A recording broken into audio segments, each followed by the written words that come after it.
Hi there guys, it's me Paul, got a piano here, and you know what that means, it's time for Piano with Paul. So, in today's video, we're looking at how to make your hands independent and also some really cool technique to go from boring playing to more expressive and interesting performances. Because you use so many different things when you're playing and you don't even think about what you're doing. So for example, if I was playing something, just making something up or improvising on C and D minor, I'd be going something like...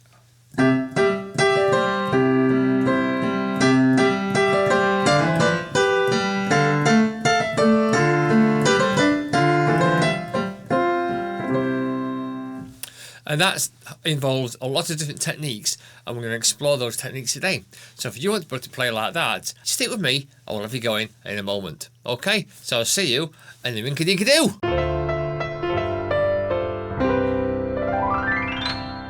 So bar 1 is simply C and E, fingers 1 and 3, D and F, fingers 2 and 4, E and G, fingers 3 and 5, and back down to D and F.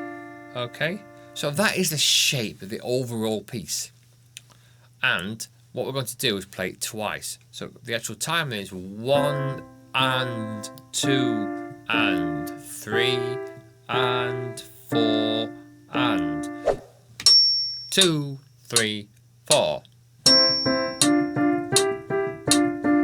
and that's it. Let's do it again. And now we're going to jump onto bar 3. I'll show you that it's exactly the same as bar 1, but we're starting on a D. And that forms a minor sound. D, E, F is a minor third. And we've got D and F, E and G, F and A, E and G. It goes like this.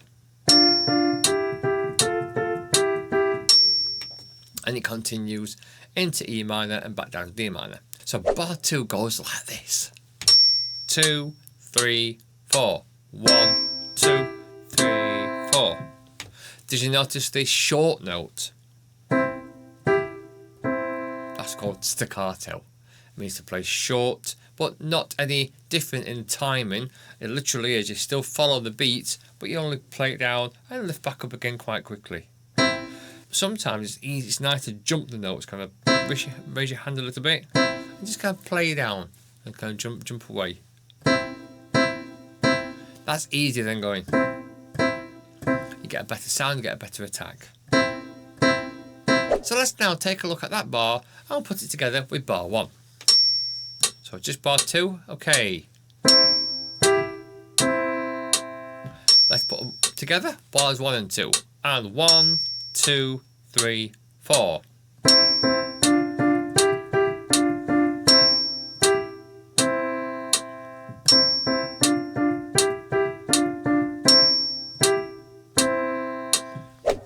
So this takes you on to bar 3 and 4, and it's very, very similar.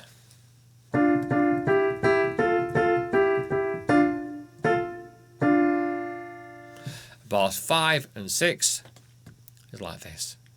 It's in E minor. Well, technically it's still in C major because we're using diatonic chords. So for the last bar, it's like a conclusion. It's a slight cadence. It's kind of a 2, 5, 1, okay? Using jazz a lot. Okay? If you like jazz, I've got 2 or 3 really nice videos, and you want to go and check that out if you like the sound of that. It's all kind of...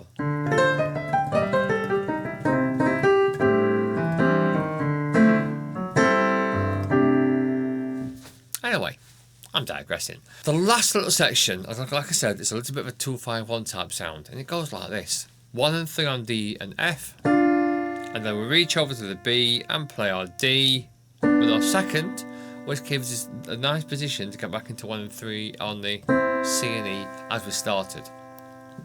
Let's take a look at putting the left hand in.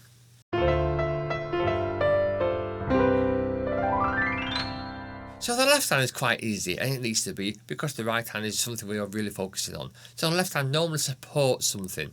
Okay, here we go. It goes C 2 beats, G 2 beats. and then staccato C, G, C. And that matches your... So it's easy to remember, otherwise you're doing too much at once and it gets more complicated. So, and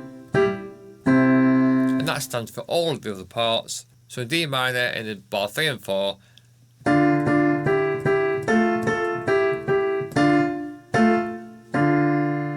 you've guessed it, same in E, or starting on E, it's still in the C major. Okay, so.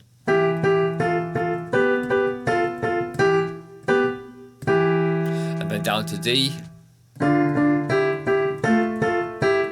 And then the left hand goes D, or 2, G, which is 5, and down to there, which is 1. Okay, so you're thinking, yeah, but thumbs are 1.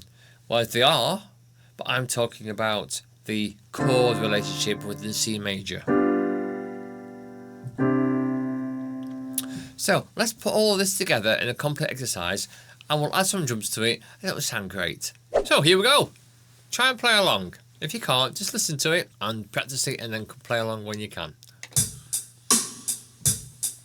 1, 2, 3, 4.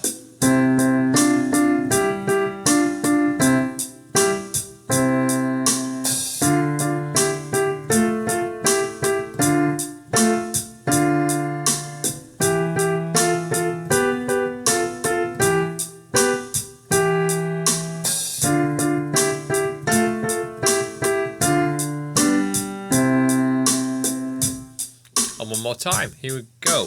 1, 2, 3, 4, and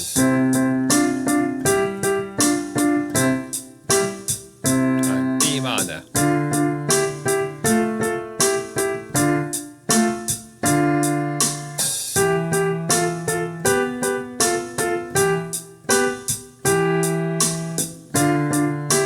Here we go. Okay, so that's a really nice exercise to get your fingers working, get used to moving around and playing staccato, playing some long notes and keep everything nice and together, and it's a great technique to be using. Let me know what you think in the comments below, and I'll see you on the next one. Until next time, keep your technique and hands going together really well.